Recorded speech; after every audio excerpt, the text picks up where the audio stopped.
demons who are more like vampires, heroes who breathe so hard you die, and the most adorable monster you'll ever meet. We made Casey watch Demon Slayer, and we're here to answer the question, was it a kawaii disappointment? All right, everyone, welcome to the very first episode of Kawaii Desuppointment. I am your host, producer, and the secret 10th Ashira, who has mastered the art of anxiety breathing, PJ.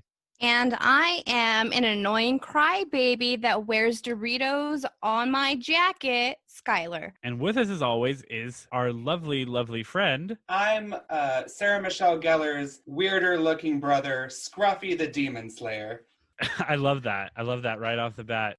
If all of that wasn't enough of a clue, this episode we are watching Demon Slayer Kimetsu no Yaiba. Yes. So PJ and I, at the start of quarantine, finally sat down and actually watched all of the first season, the only thing that's available. And we are completely blown away. Gorgeous animation. But before we get into our thoughts on the anime, which again we think is amazing, Casey, we sent you the poster for season 1. Tell me, based on the poster alone, what are your thoughts on what this anime will be about? I'm so glad you asked, PJ. By looking at the poster, I'm thinking it's basically Japanese X-Men who are avenging the souls of probably other kids that have been, kidnapped. Maybe, I'm sensing some queer energy happening there. Which one are you sensing queer energy from? I'm not going to lie to you, PJ. I'm actually sensing queer energy from all of the people. I support that. Absolutely. Yeah. I sense somehow that creepy looking guy in the background. He looks like a Yu-Gi-Oh card with that magician. That's what he looks like. He looks like Dark Magician to you? Oh, kind He's of. full on Dark Magician. I totally see it. I totally see it in like the specific context of this poster. It's Japanese gay X-Men fighting the Dark Magician to save other kids.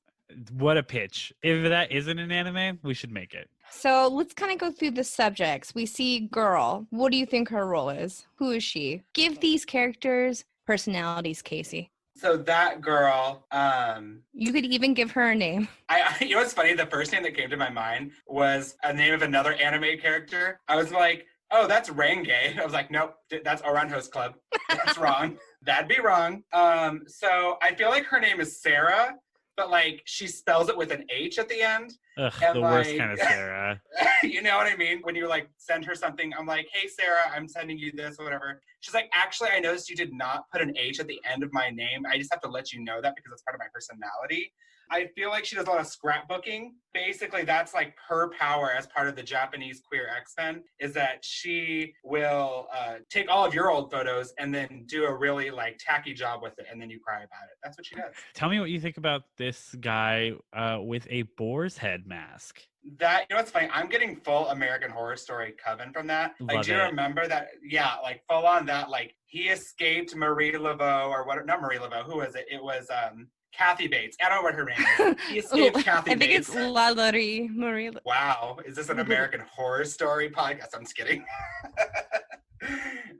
No, he full on escaped Kathy Bates, and then all he had to show for it was that boar's head. Yeah, I feel like also, I don't know. I'm just getting like, probably worked as a bouncer at some of the gay bars I've been to. I feel like I've seen him there. You're like, I've seen those abs before. I've seen those abs before. You're like, I've drank tequila off those abs before. They did seem familiar. I was thinking, I was like, I've definitely done Coke a shot off his those butt. abs. Coke off his butt. Definitely that. Tell me, what do you think of this blonde kid? Oh, yeah. Okay. So, like I said, I know I brought up Yu-Gi-Oh! Once, but that is definitely that Joey kid. Wheeler? I was just thinking like a younger version of like the Yu-Gi-Oh! Main character. What's his name? Oh, Yugi? Yami? That's Yugi before he got his roots done. That's Oh. Yugi before he became O. What? Oh, that's not how Yu-Gi-Oh! works. When we watch Yu-Gi-Oh!, I'm gonna learn you some. Oh my God. Like I said, I definitely think there's some sort of family resemblance. And I really don't like his brown dress he's wearing. I think it's really clashy with the orange shirt, but that's just my opinion. What do you think of this black-haired guy? This is definitely that emo kid in high school that I would have been in love with. He would have like charmed me by being like, I don't know if you've ever heard of this band. There's this band called Fall Out Boy, and like I guess they're kind of cool, but like you want to listen together, and we would have fallen in love, and then maybe would have gone to a My Chemical Romance concert before he broke my heart. And the person front and center, what do you think of them? This guy in the green. See, I wasn't so sure. I didn't want to assume their gender. I thought if it is a gentleman, I'd say they work in like an Arby's, and like that person that came up to them asked them for like the last, roast beef sandwich. And they're like, listen, I can't do this anymore. I'm leaving here. I'm not doing this minimum wage nonsense. You can take these curly fries and shove it, and I'm going to go avenge these kids. I definitely see fast food worker anger in those eyes. Awesome. Well, obviously, we've already heard your opinions of the shadowy figure in the back, but I think that's the Dark Magician. The Dark Magician, yeah. So we have Dark Magician and Yugi in this anime. So what does Dark Magician do, though? He's moody, and he also does magic. Honestly, Wonderful. That's all you need. Dark and magic. It's like I've known all these shows already. Yeah, basically, this is actually like the Super Smash Brothers of anime. So we are going to take a quick break while we have Casey watch the very first episode of Demon Slayer, and we'll be back with his reaction and a little bit more information. Stay tuned. Are you weak, frail, dying of an incurable disease, or just want power for the first time in your life? Then you need Muzan's Secret Stuff.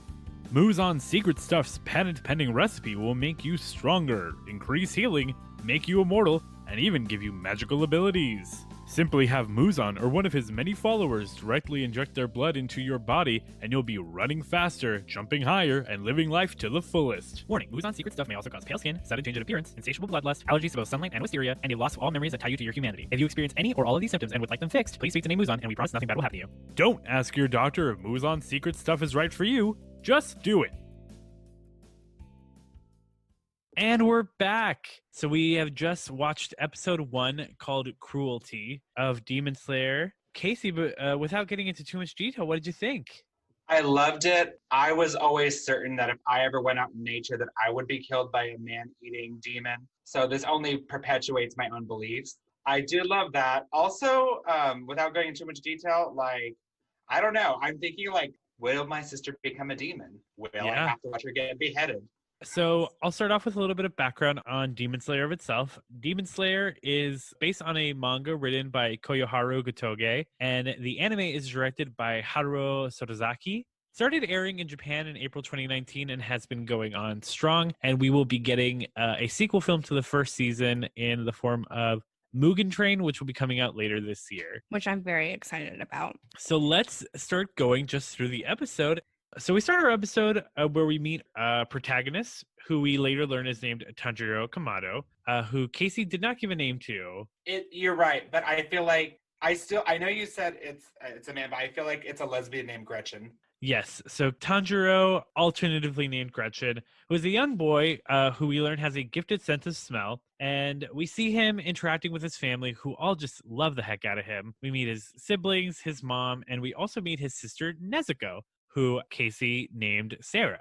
With an H. With an H. But she seems a lot sweeter than the Sarahs with an H. He is heading into town to sell charcoal, because I'm assuming that's kind of how they make their money. All his siblings want to come with him, but the mom points out that they don't have access to the cart, and he just walks so much dang faster than everyone, so they cannot go with.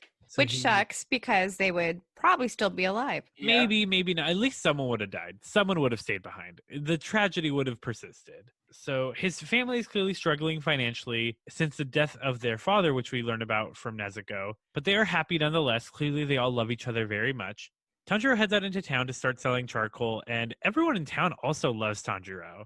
He is a very kind boy, and it seems that he solves their problems by smelling things. They really hammer in his sense of smell. So obviously they live in like the middle of nowhere in the wintertime. Of course they're going to love the person who has charcoal. And then number 2, I knew they were poor, not from that story, but also because I saw that green checkered print and I thought, that's gross. So I was like, they must be poor. Fashion disaster. Oh my gosh. Also, okay, what about the part in town when like Gretchen, I can't remember their real names. Gretchen. Tanjiro. Tanjiro, thank you. Yes. Gretchen's alternative name, Tanjiro, like basically saves somebody in town because some guy breaks a plate and then he's getting his ass whipped. And then like Tanjiro has to like smell this broken plate to tell his, I don't know, whoever's beating his ass, like that it was a cat. What was that? Yeah, and this is all just further pointing to the fact that Tanjiro has a like superhuman level sense of smell. It's such a defined sense of smell that even the people in town know that it is powerful and they trust him to make judgments. So basically, it's so trusted that even the woman's like, oh, okay, clearly it wasn't you. My bad. I guess whoever smelt it didn't dealt it.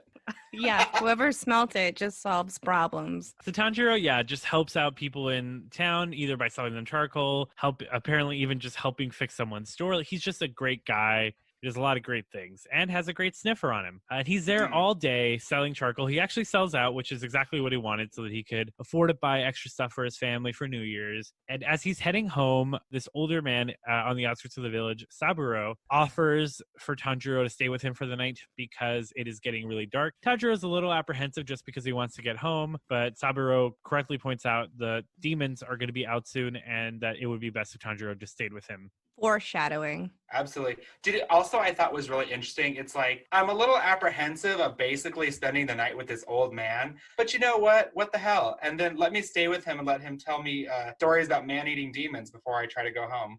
Yeah. He calls him like Granddad Saburo, but that's more a deferential just of like familiar or old man type of thing. So he clearly knows Saburo. I mean, he clearly knows everyone in the village very well. And I think he's more just like, but I want to see my family than anything. But because Saburo brought up the demons, I think Tanjiro's probably never had to think about the demons too much. He knows they exist, obviously, but this was his chance to talk to someone who, A, knew about the demons, but B, we also learned Saburo's family was all killed by demons as well. Sad. Super sad. Very sad. But Ooh, Tanjiro... so sad.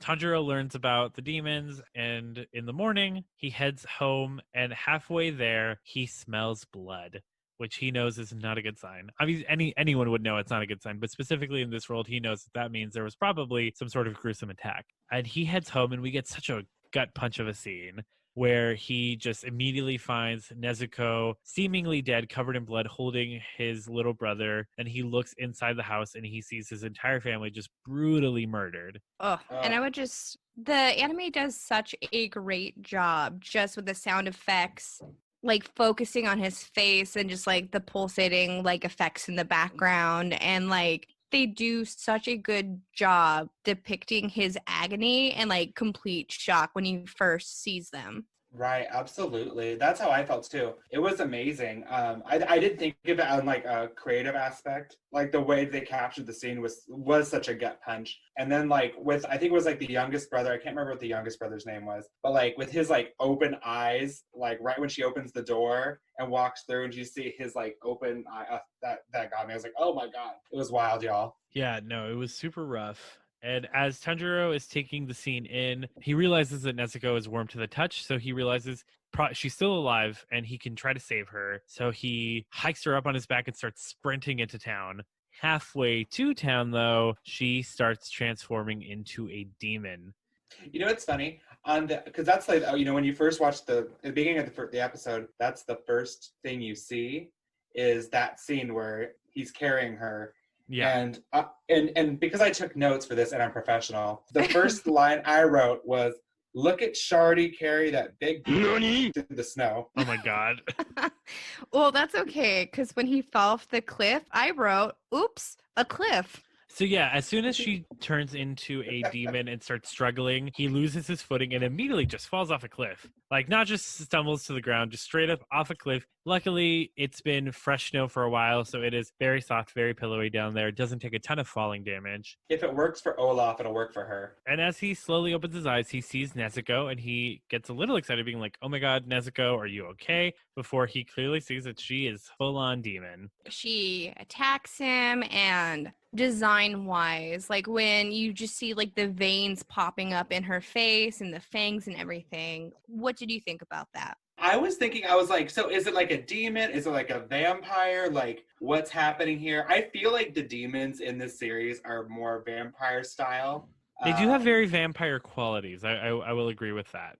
I guess in that way, though, I was expecting more like hellish type of demon, but I thought like the vampire take on the demon was a little more exciting because that's not what I expected. Yeah. I also didn't expect her to be a demon, so there's that. As Tanjiro is trying to fend off Nezuko, a demon slayer, who we later learn is named Giyu Tomioka, arrives and attempts to decapitate Nezuko, only for Tanjiro to pull her out of the way. That is the emo boy you said that you would have a brief but passionate love affair with. What are your first thoughts when he comes out? It's so funny the interactions they're all having in the snow. I mean, obviously tragic. I just think it's really interesting because what's Gretchen's other name again? Tanjiro? Tanjiro. So Tanjiro, I don't know if you guys were thinking this, but like she's like, or he's You there keep saying like she. Tanjiro is a man. maybe I've only seen one episode. We'll see what happens in the later episodes, but it could be. But Tanjiro, he's laying there like in the snow, fighting off his demon sister. And maybe it's just I was so in the moment, but it felt like it was like 10 minutes of him sitting there being like, this is what's happening. This is my sister, blah, blah, blah, blah, blah, blah, blah. And I'm like, okay, so what's going to happen? Someone's going to die or what? Because this is going on a little bit of a time. You're just like trying to make peace with the fact that your sister's trying to murder you. Seeing the emo boy did bring me joy, obviously. I loved that he dramatically just cut off part of her hair in the beginning, because that is a real sign of like, who's in charge here. Like how precise when Tanjiro rolled over to protect Nezuko. And He's like, take that. You don't have bangs now. So yeah, we have the introduction of Giyu Tomioka. Tanjiro very quickly is like, please, please, please, please don't kill my sister. And Giyu's like, I mean, sucks to be you. She's a demon now. I'm gonna have to kill her. Demons are monsters. Yes. There's no good demons. And Tanjiro's like, please, like she's literally all I have. I'll try to find a cure for her. I don't know. I'll do anything. And Giyu's just like, you're a stupid idiot. Everyone thinks that they can fix this, and everyone dies when they think that. Mm-hmm. And he tears into him like a lot. Like he is like yelling at him and being like, you showed your back to me. I could have killed you. When you rolled over her, you're lucky I didn't just stab her through you. But then immediately in his inner monologue, he's like, this is a rough lesson you have to learn, my guy. This is going to suck. It's not easy to have to kill someone that you love, but she's a monster and you have to accept that. What I really like about his character too is he's just like the very strong, silent type. And I feel like other animes take a character like him and they make him kind of smug and then they talk down. And his is still very like tender. And he has like, he's not calling him stupid because like he truly thinks he's stupid. He understands that Tanjiro is going through all this pain. He is being sensitive while trying to educate him at the same time. And I feel like they could have made him like way less sensitive to that and like a little bit more cold in more of a battle between the three of them. And I think they did like a great job keeping the emotions in it. I would say I agree. You know what the energy reminded me of? I don't know if you guys have ever seen this movie. It's called Titanic. But like there's this part where Rose gets off the ship for like the second out of 3 times just to get back on the sinking Titanic. And then Leonardo DiCaprio is like, Rose, you're so stupid, Rose. You're so stupid. It's just like that. I feel like there might be a connection between this anime and Titanic. This is actually fully based on the Titanic. Actually, Demon Slayer takes place during the Taisho era, which takes place between 1912 and 1926. Yeah, this is set in the 1920s specifically, I believe. So when did the Titanic sail? Was that wasn't 1800s, was it? No, it was 1912? 1915? Something like I believe it was 1997. That's when the movie came out, at least. But anyways. To be clear, it happened in 1912, so it's actually a little bit before the Taisho era. I just want to say that this is yet another prediction that I made that was correct. The Taisho era starts in 1912, and the Titanic... So the exact year the Titanic went down. Yes. So this is all happening while Rose and Jack are... Well, no, because this actually takes place specifically in the 1920s part of the Taisho era. I guess. You don't guess, it's just facts. Do you think they asked Celine Dion to do the theme song for the show? Was that not Celine Dion? Okay, so... No, full respect to Lisa. We'll talk about it later. So, yes, obviously, we're talking a little bit about the fight between Giyu and Tanjiro. Giyu has fully snatched Nezuko from Tanjiro with lightning fast speed. Tanjiro is just pleading and pleading and pleading, and then he eventually goes on the offensive, and he throws a rock at Tomioka, who just kind of dodges it. Tanjiro goes even further on the offensive. He grabs the hatchet and then starts running around the trees to try to break line of sight with Tomioka, throws a pebble at him, and then runs at him straight forward with what seems to be the hatchet. And even Tomioka's like, what a fool. This is just a dumb attack being fueled by anger. And he just chops his shoulder and he goes out. And then he realizes that Tanjiro wasn't holding the hatchet. And he looks around and says, where's the hatchet? And you realize that Tanjiro is like a super strategist. And when he threw the rock, he also threw up super high into the sky the hatchet, and it almost completely cuts through Tomioka's head. Yeah, so like just such fantastic precision. Like if he hadn't like realized that he wasn't holding the hatchet, he would have taken a hatchet to the face. And right in the kisser.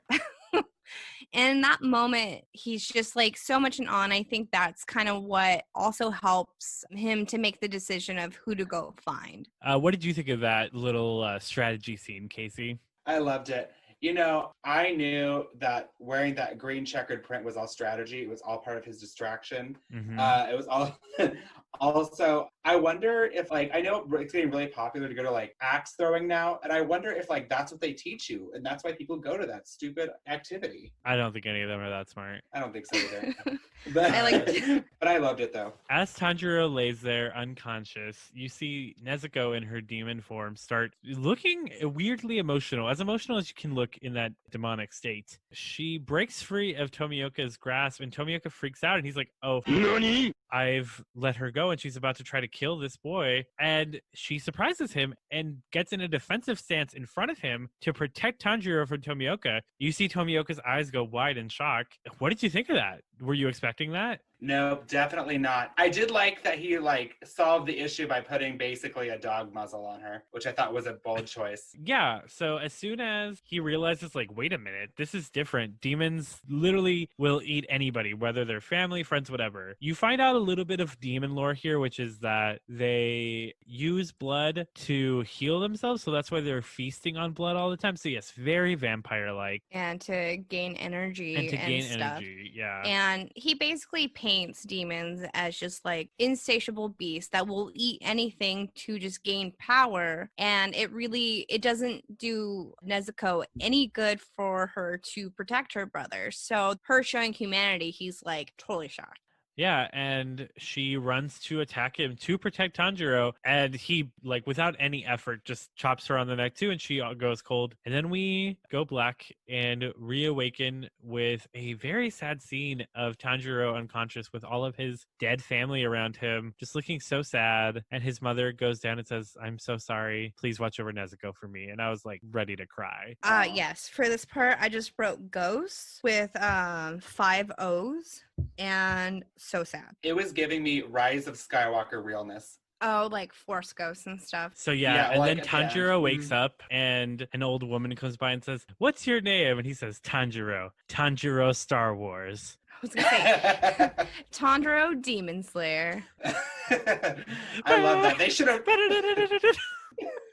Why wasn't that the ending to the movie? It would have been so much better. Oh my Kylo gosh. Ren should have been a demon. He basically is. Pretty much. Yeah, you see that Nezuko is unconscious but still alive, and Tanjiro's eyes are he's clearly been crying the entire time he's been unconscious. Tomioka, very shockingly, is like, this is who you gotta go see this guy, tell him that I sent you. And Also, keep her out of sunlight. yeah, and I was about to say, and he gives him some instructions on how to make sure she doesn't die. And you see that he's put like a scroll in her mouth that essentially acts as a muzzle, but it also seems like it's calming her down because the veins are gone from around her eyes. I think it's just something she could chew on. It just, like when you play with a dog with a tug of war rope and they expend all their energy. I'm just guessing that's what it is. I think he was telling her to keep her out of the sunlight because obviously embarrassing. Am I right? Yeah, God, she's so ugly. Yeah. Ugh.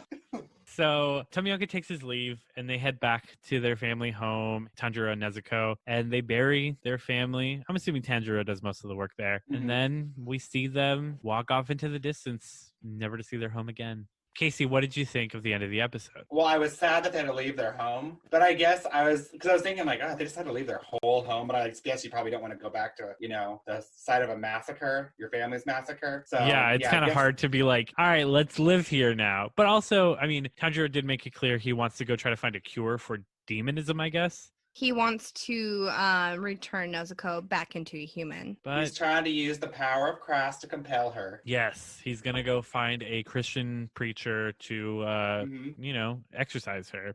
I can't even get exercise. So that is Demon Slayer. All right, Casey, what do you think is going to happen now? Like From for the this- rest of the season, the rest of the series. Give us your theories, your hot takes on what the future holds for Demon Slayer. My hot take is that I'm going to say that Nezuka, I'm going to say that she probably stays a demon, but she does get dental work, and that will help her not look so unappealing with the whole demon face. But also, I think they're going to meet some other people, because we didn't even see everybody that was in that poster. No. So I'm assuming those are other people who have grievances with the whole, like, demons are a problem situation. They will all get together, take this muzzled lady back to, some shaman who's going to get, the demon, like, taken out of her. All right, Casey. So let's talk about the most important part of the episode, the opening song. The most important part for me are anime openings. They get you so pumped for what you're about to watch. It sets the tone for everything you're about to experience. It's incredible. And the theme song we have is Gorenge and sung by Lisa. And Lisa, she's done some pretty popular animes. She did Sword Art Online. That's an anime we'll probably do at some other point. Casey, what is your opinion? Yes. Okay. I'm sorry for interrupting, Skylar. I was too excited. That's part of my opinion. That I wrote down, theme song is fantastic. It's what current, like, drunk Aunt Katy Perry wishes her sound was now. Like, it is a full bop. I love it. It is, I will, after this, look up online to see if there was any Grammy buzz, to see, like, what awards were won for this theme song. It was multi-genre. It was excellent. It is, as we say, a top toot. There are just so many fantastic, amazing anime intros out there. And I feel like this is one of the number one spots within the last 5 years. I don't think a better theme has come out. Honestly, I'd say even further than the last 5 years. This is maybe one of my all-time favorite anime openings. Like, definitely Really? top 10 all-time. That's big talk. Yeah, I love this opening. I think it's amazing. It just gets you so hyped. And it's one of those openings that I think if they ever were to change it, I'd be so sad. So I'm looking it up, and it looks like the song actually went triple platinum in Triple Japan. platinum. Wow. Yeah, I think it's one of the best-selling anime songs of all time. Yeah, it surpassed 75,000 downloads. So certified triple platinum. I heard Celine Dion's doing it for the movie. Oh my shut up. This Oh is my how God. this is how the buzz starts. We're gonna start that here. Like, we're gonna get Celine Dion to be like, Hashtag Celine Dion Demon Slayer. Celine You know- Dion Slayer. I say to myself, you know what? What is this anime? I want to listen to this song. I want to record it for the movie. This is way bigger than Titanic. But oh my God, another Hashtag- tie to Titanic. Hashtag my heart will demon. Oh my gosh. Amazing. Get it trending. Get in the comments. Get it trending. So going back to watching the intro, which was played as the closing. Just for this episode. Just for this episode, because it really wants to do that back and forth, which is so beautiful. What did you think while watching? Because you see like a lot more of the plot, a lot more of the characters. You actually see the main villain wearing a very Michael Jackson-esque hat. So what are your thoughts on that? I don't know. I liked that with the episode. I really feel like you get a good understanding of what the show's gonna be about. I like the detail on, like, the demon lore that comes up. What the Michael Jackson guy? He's full on, like, reading. Is Emo Kid the villain in this? No, Michael Jackson is. I mean, he's the I was villain like, dang, in life. Skylar, what a spoiler. So, Casey, along with watching this first episode, we do have a small playlist of videos for you to watch so you can get a little bit of a vibe of some of the other main characters, some of the other important plot points of the season, just so you can get a better vibe of the anime as a whole. We will be taking another quick break to watch that playlist, and then we will be back to share our thoughts as well as some final closing segments. We'll be right back. A decadent scent meant to drive your lover wild and to drive demons away. Wisteria. The scent of passion, decadence, and pure survival. Wisteria. When they devour your very soul, when you have nothing left to surrender, you'll wish you had it then. Wisteria. In a world of demons, those who wear wisteria are ruler. Wisteria. Tanjiro Kamada's Wisteria. Survive. Find it wherever trees are present.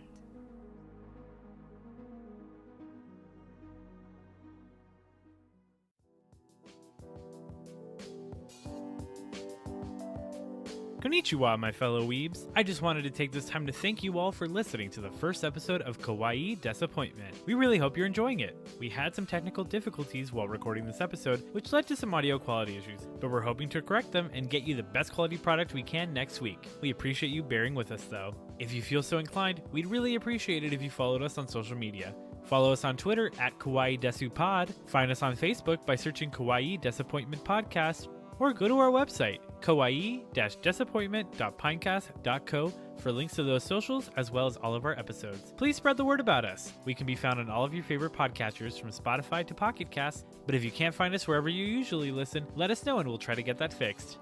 Next week, we will be back with a brand new episode where we have Casey watch one of my favorite anime, My Hero Academia. We hope you'll join us!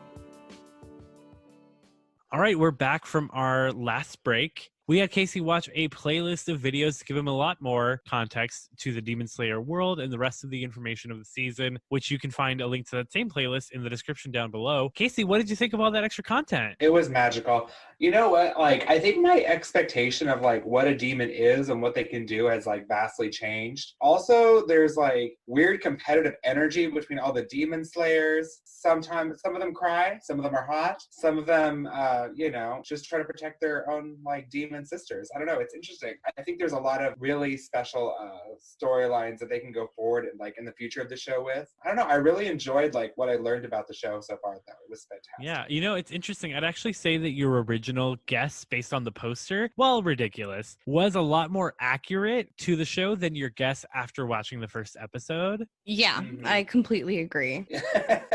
Wow. Really just, you never know. Like, you know, my bold predictions, maybe I have psychic demon powers. Who knows? Yeah, that's your demon demon arts? blood art. That's your I would demon agree. blood art. After seeing all those clips, do you have a favorite character based on all of that? I like the crying one. I know that's obvious. Skylar also likes Zenitsu a lot. I hate him. I'm embarrassed because literally watching the anime, he's literally so annoying. But like once you start getting like more context to why he's so scared and all his shortcomings, it really makes all the good parts of him like really shine, which I really like. But I like am so embarrassed that I love him so much. I mean, I think what I liked about him from what I saw, what's relatable about him is like, I think the fact that like he's acknowledging that this world that he lives in is full of scary Terrifying. and like there's like crazy spider demons and like all these just gruesome things. It's like, I don't know, it feels very real, and that's I think what Aleppo can connect with. Also, only not in real life, but only in, you know, sleeping could you really summon your power. Yeah. I guess with all of that, I only have a few final questions for you. Casey, do you think you would continue watching the show on your own? I would do it on my own, but more I would love to do with the rest of my Kawaii Disappointment team. Hello. Such a sweetie pie. That would make me really happy. On the Casey scale of wanting to watch it, we'll mark that as a want to watch it. Totally. To close out our podcast, we are going to introduce you all to your new favorite segment. Is there an AMV of that? Woo! Casey. Okay.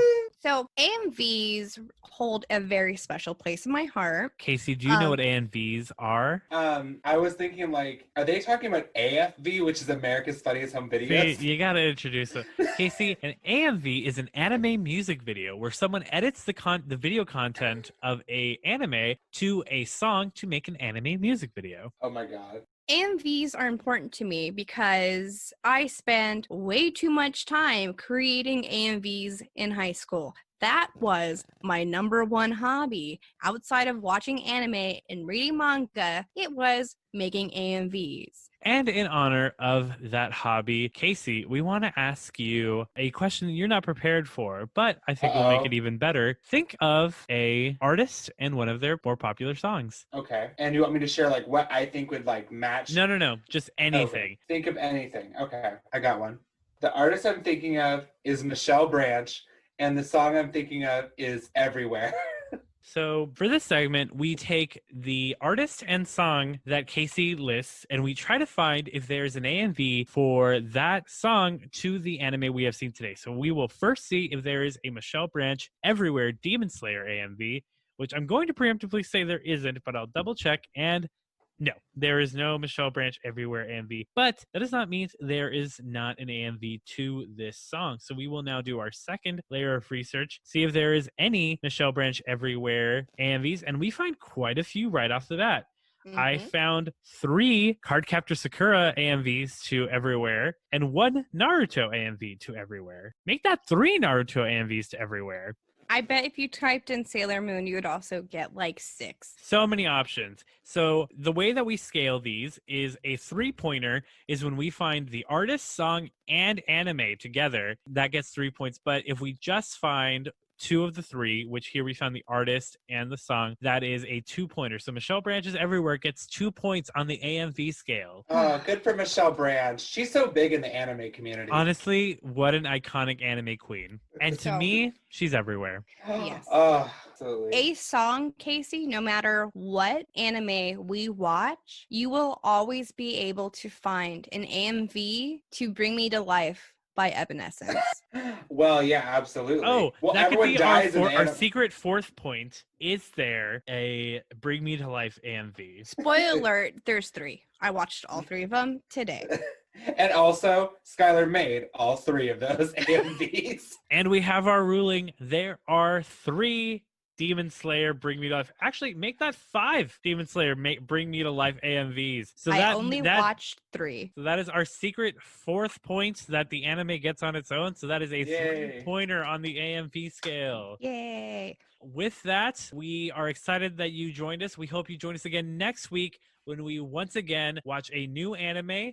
We hope you have enjoyed listening to us. I have been PJ. I have been Skylar. I have been hungry. Just kidding. It's Casey. Well, Oh, thank God. hi, Hungry. I'm PJ. And join us next week when we are once again Kawaii Desuppointment. Thank you. Kawaii Disappointment. Sugoi. Sugoi. Sugoi.